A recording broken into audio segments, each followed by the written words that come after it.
In this explainer, we're diving into a really fascinating and, frankly, troubling 1983 Department of Justice report. We're going to break down the story of how one of the most notorious Nazi war criminals was not only protected, but actually employed by the United States government right after World War II. So let's just get right to it. The entire investigation really boils down to this one central, shocking question. How did Klaus Barbie, the infamous butcher of Lyon, a wanted Nazi war criminal, end up as a paid asset for the United States government? I mean, how does something like that even happen? It's a question that really gets to the heart of post-war intelligence and, morality itself. To even begin to understand how this was possible, you have to picture the scene. We need to go back in time, back to the rubble and chaos of post-war Germany. The old alliances that won the war were already starting to crack, and a brand new shadow was falling across all of Europe. The year is 1947. World War II is over, but a new, much colder kind of conflict is just getting started, the Cold War. And in the middle of occupied Germany, the number one threat in the eyes of the West wasn't Nazism anymore. It was Soviet communism. U.S. Army intelligence units were absolutely desperate for any information they could get their hands on about what the Soviets were up to. Right on the front lines of this new shadow war was the Counterintelligence Corps, the CIC. Think of them as the U.S. Army's main spy agency in Europe at the time. Their job was to find and neutralize threats. And to do that, well, they needed informants, people who knew the world of espionage, who were experts in counterintelligence, and most importantly, who were hardcore anti-communists. And this quote from a 1947 CIC memo, wow, it just says it all. It is felt that his value as an informant infinitely outweighs any use he may have in prison. So they found Klaus Barbie, and they decided that despite whatever he might have done in his past, his skills and his hatred of communism were just too valuable to pass up. But what exactly was that past? To really judge the actions of the CIC, the Department of Justice report is crystal clear on one thing. You first have to understand exactly who Klaus Barbie was. Look, Barbie wasn't just some low-level functionary who got swept up in things. No way. He was a dedicated career Nazi operative.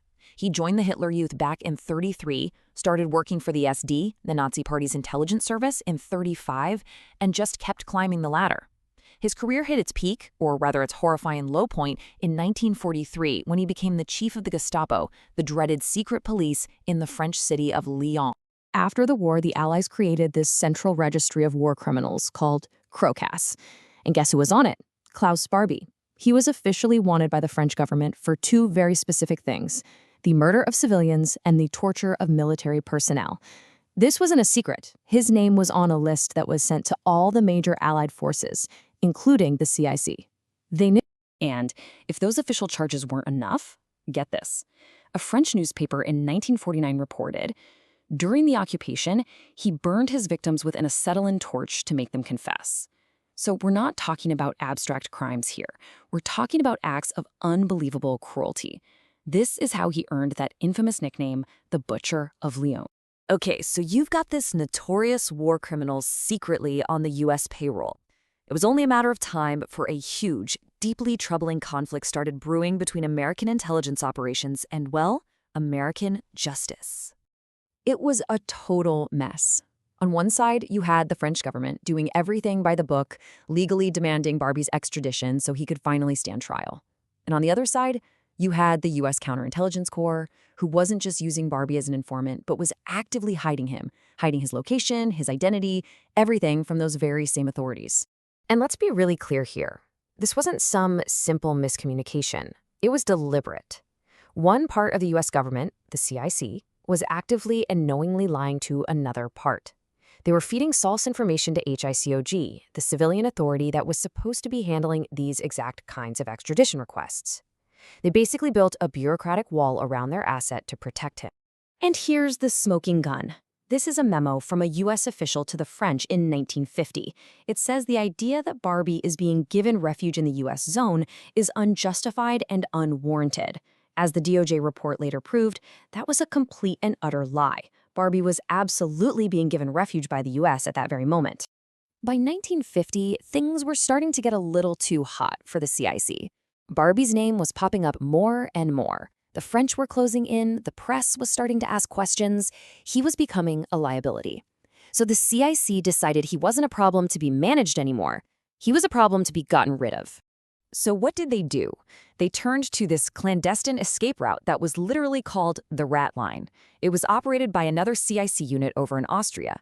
You can think of it as a kind of underground railroad designed to smuggle valuable assets and defectors out of Europe and get them to the relative safety of South America. And the plan to get him out was methodical. Step 1, create a whole new identity. He became Klaus Altmann, mechanic. Step 2, get him false travel documents. Step 3, send him to Genoa, Italy, to meet a Croatian priest, a Father Dragonovich, who is a key figure running this escape service. Step 4, Dragonovich works his magic and gets him the final papers, a Bolivian visa and a Red Cross travel permit. And then, Step 5, on March 23, 1951, Klaus Barbie and his family boarded a boat and sailed away, disappearing for more than 3 decades. So you might be wondering, what's the price tag on making a wanted Nazi war criminal completely disappear? Well, the DOJ report estimates it was about $1,000 US. A pretty small price to pay to make a very, very big problem just go away.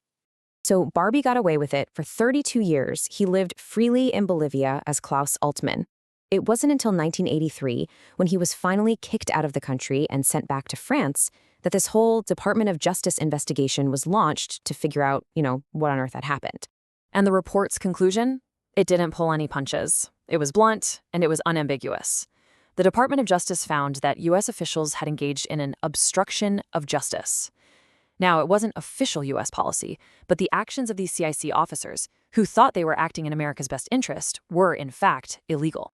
And here's the key line from the report. What it's saying, in plain English, is that by knowingly lying to their own colleagues at HICOG, these officials blocked the legal process. They stopped the American justice system, which was supposed to be handling the French request, from doing its job. The report really has to wrestle with these two incredibly powerful and totally opposite arguments. On one hand, you have the pragmatic argument. A new enemy, Soviet communism, was a huge threat, and the U.S. needed every asset it could find, no matter what their past was. But then you have the visceral argument. To work with a Gestapo torturer was just a shameful betrayal of the millions who died fighting everything that Nazism stood for. And that's the question this whole affair leaves us with. It's a question the United States was forced to confront because of Klaus Barbie. When does protecting national security cross the line and become a betrayal of justice? It's a question with consequences that echo for decades. And honestly, it's just as relevant today as it was in the shadows of post-war Europe.